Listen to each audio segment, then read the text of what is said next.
রাজধানীর মিটফোর্ড হাসপাতাল এলাকায় ব্যবসায়ীকে বর্বরচিতভাবে হত্যাকাণ্ডের ঘটনায় ঢাকা মহানগরী দক্ষিণ বাংলাদেশ জামায়াতে ইসলামীর বিক্ষোভ মিছিল অনুষ্ঠিত হচ্ছে।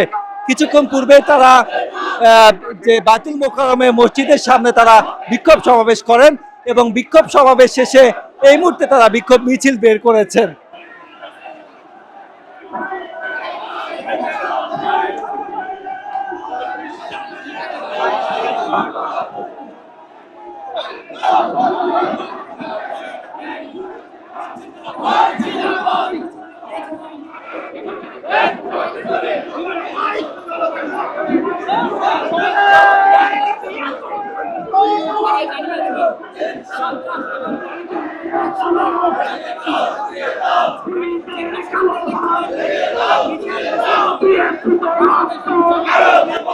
আমরা দেখছি যে বিশাল মিছিল নিয়ে তারা কিন্তু বায়তুল মোকাররম থেকে শাহবাগের উদ্দেশ্যে রওনা হয়েছেন।